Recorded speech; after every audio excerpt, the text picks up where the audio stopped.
Ahojte ľudia. Dostala sa mi do uši taká nepríjemná informácia, že v skrátenom legislatívnom konaní by mal byť schválený zákon o posudkovej činnosti, kde sú rôzne, až by som povedala, neuveriteľné novinky. V tom zmysle, že zo zákona úplne vypadne napríklad diagnóza Aspergerov syndrom. Na ZTP nebudú mať nárok ani ľudia napríklad s Crohnovou chorobou. Jednoducho idú sa redukovať diagnózy a zostanú tam v podstate už len také tie skutočne veci, ktoré sú naozaj veľmi viditeľné, veľmi vážne, veľmi obmedzujúce, neviem, mentálne postihy, postihnutia mobility, nejaké postihnutia vyprázdňovania, hej, a podobné záležitosti, ale má sa to pravdepodobne veľmi striktne zredukovať. Prosím vás, ak ste tu ľudia, ktorí máte ZTP preukaz a máte celiakiu, máte Crohnovú chorobu, máte Aspergerov syndrom, stačí, keď dáte like alebo niečo hodíte do komentára. Chcela by som vedieť, koľko nás tu asi je. Pretože ja osobne si myslím, že minimálne tých detí s Aspergerovým syndromom je strašne veľa. Rodín, ktoré sa starajú o takéto detičky, je dosť veľa a častokrát sú to matky, ktoré sa nemôžu kvôli tomu zdravotnému stavu svojich detí zamestnať v riadnej práci a sú odkázané na opatrovateľský príspevok. Niekto hore, alebo možno menovite aj sám pán minister sociálnych vecí, si však asi myslí, že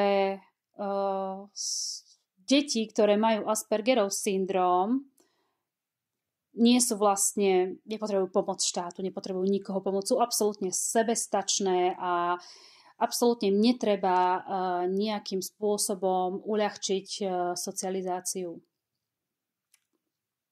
No, mne z toho vychádza toto, pán minister, pretože keby ste sa mali starať 24/7 o dieťa s Aspergerovým syndromom, ktoré má síce intelekt v poriadku, ale má množstvo iných špecifík, kvôli ktorým nemôže fungovať v bežnej škole, v bežnom živote a má problém sa adaptovať, prispôsobiť jednoducho tomuto nášmu svetu, vtedy by ste zistili, či to je adekvátne ohodnotené, či je potreba toho príspevku, či je potreba pomoci týmto rodičom. Ja keď som videla, že toto ministerstvo nebude považovať za nejakú vážnu diagnózu, normálne mi z toho zostalo smutno. Poznám fakt množstvo matiek, ktoré sú doma s autistami, s deťmi s Aspergerovým syndromom, takisto aj s inými diagnózami. A keď sa je to vlastne jediná možnosť, ako sa starať o to dieťa, hej. Celodenná starostlivosť, samozrejme nejaký opatrovateľský príspevok, pretože nemôže chodiť do práce. Verte, pán minister, tie matky by radšej chodili do práce, ako byť v tom kolobehu s tými deťmi, ale keďže jednoducho ich milujú nadovšetko, tak musia celý svoj život obetovať a prispôsobiť sa tým deťom a jediné, čo chcú od vás je, aby ste im trošku finančne pomohli, aby to mohli lepšie zvládať a vy ešte toto idete zobrať. Proste máte vy vôbec chrbtovú kosť, alebo ja neviem, môžete sa ráno pozrieť do zrkadla.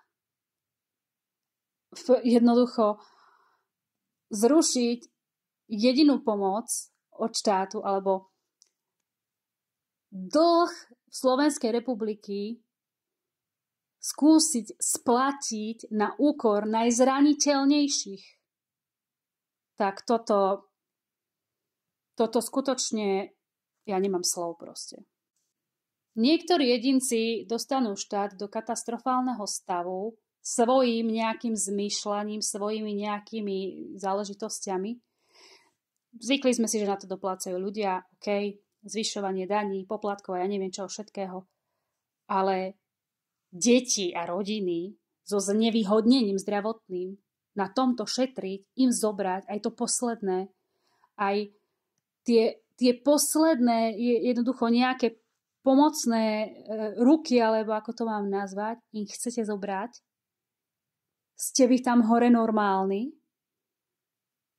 Ja proste na toto neexistuje žiaden pre mňa argument rozumný, ktorý by som prijala ako vysvetlenie k tomu, prečo idú rušiť diagnózy, ktoré doteraz už aj tak jednoducho boli ťažko nejak uchopiteľné, ale v praxi, áno, je ten život nejakým spôsobom obmedzený aj pri tom Aspergerovom syndróme, aj pri tých celiaktikoch, aj pri Crohnovej chorobe, aj pri iných diagnózach.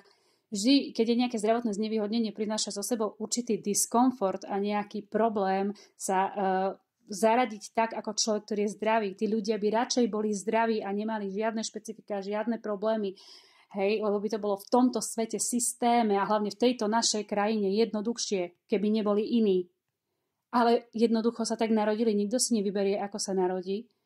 A má trpieť za to, malé dieťa proste, že sa narodilo iné, lebo štát povie, aha, to dáš, to není nič strašné, tak na čo by sme ti mali pomáhať?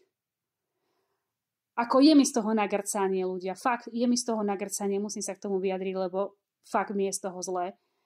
A už normálne rozmýšľam, kam toto speje, ako normálne, ja neviem, ja mám 100 chutí sa zbaliť a ísť do inej krajiny odtiaľto, ako všetci, kto má rozum, tak odíde, kto má možnosť, tak ide preč normálne odtiaľto. A fakt, ak ste tu ľudia, uvidíte toto video niektorí, ktorí máte ZTP preukaz nejaký, že máte proste ZTPčko, či už na celiakiu, alebo na toho Aspergerov syndrom, alebo hociaká iná diagnóza, máte proste ZTPčkári, máte parkovacie preukazy a tak ďalej, alebo ste rodiny s takýmito deťmi, alebo máte v okolí niekoho, kto má ten ZTP preukaz. Dajte like, alebo dajte koment. Schválne, že koľko nás tu je. Či nás je tu naozaj tak málo, ako si tam hore, tí, čo tam sedia na piedestaloch, myslia. Tu. Koment, like. Díky moc.